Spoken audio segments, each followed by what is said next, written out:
Good morning, good morning, good morning. Today is day 4 of what gets in the way of us knowing what we want or having what we want in our lives. I'm Susan Kennedy. I'm a life mastery consultant. I help women transform their dreams, what's really most important to them, into their reality. Today's talk is about money. Now, we covered worry on Monday. Tuesday, we covered the emotional charge of when we can think someone's done something wrong or harmful to us. And yesterday, we talked about fear. Money is nothing but energy, right? Money, we need money, it's currency to live, but it's really about an exchange of energy.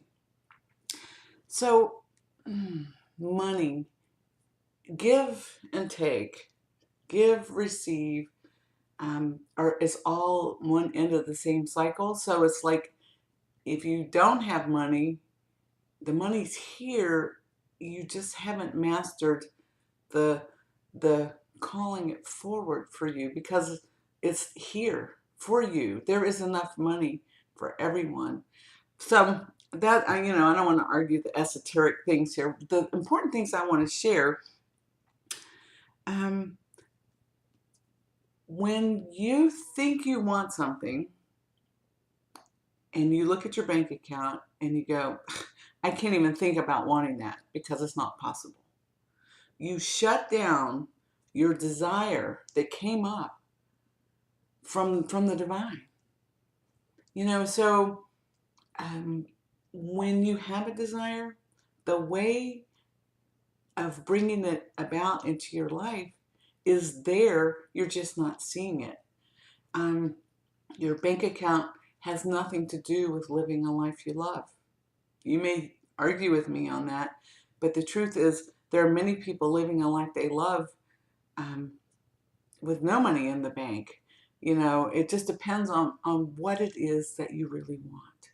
So when when a desire bubbles up in you and you quickly shut it down because you think you can't have that, that's a form of fear actually, because when the desire comes up, it's new. You might have had the desire for a while, but it's new. So you want to. It's like I can't allow myself to even think that because I don't have the money. Your money is a result of your life. It's not the cause of how you live your life. Your thoughts, your beliefs have all created what's in your life now. And money is one result of that. Your health is a result of that. Your relationships are a result of your beliefs and your thinking and your perceptions. So if you want that to change, the change has to come from within you. And that's true of your money. That's true of your free time. That's true of everything. So when the desire comes up and you shut it down, oh, maybe you got 2 more years to retirement. I'm gonna shut it down. Maybe you, um, it's. I say life flows through us, and when we shut that down, it causes problems. It just does, and we're all unique, so it causes problems in different ways.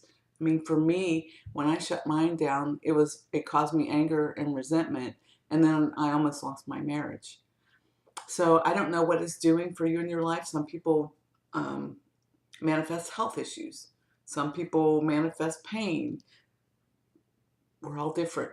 So anyway, life desires to flow through you, and when a new desire comes up or a desire and you get to consider it, it almost puts you on the green growing edge, because in order to do something different, you have to grow. And that's the whole point of life. Life is about growing and expanding and seeing what we're capable of. So when your desire comes up, acknowledge it, write it down, consider it. When you allow it to flow through you, then you may see ways to make it possible. But if you immediately shut it down, or you get scared because you don't have the money, or you don't want to spend the money, the truth is we will all find the money for the things that are most important to us. You hear me? When I started investing in myself, it wasn't an opportune time. We were 6 figures in credit card debt when I started. And about 3 months into my journey to build my coaching practice, my husband was laid off his job of 27 years. It took a year and 3 months to find another job, and my son was still in college, so we were paying for that. We ended up selling our home and going and renting, but I did not deviate from my path, and I continued to invest in myself, and it's paid off tremendously. So many wonderful things have come from that. When we would have been trying to hold on to this house that was just consuming us, or we would have been, I would have been upset if I'd gone back to corporate like my husband asked me to do. And I politely told him this was my journey now. This is my path. I'm finally on it, and I'm going to keep going. So we sold the house that was his dream house. We moved into a rental, and it was the most freeing thing we could have done. So whatever you might be perceiving as detriment, when you get to the other side of it, you will see the blessing of what came from that. Continuing to invest in myself, I realize I am living my dream. I love to travel. I love personal growth. I love assisting people in their own personal growth because I love to help women step into that next bigger, grander version of themselves. And I see so many things in the way. That's why I'm doing this week on some of the things that get in our way. So if it's important to you that you live a life you love and you're not doing it right now, I strongly urge you to consider investing in yourself. It's not a quick fix. It will totally transform your life. And that's all I have to say. Money is energy. What you put your focus on grows. If you put your focus on lack of money, then what's going to happen?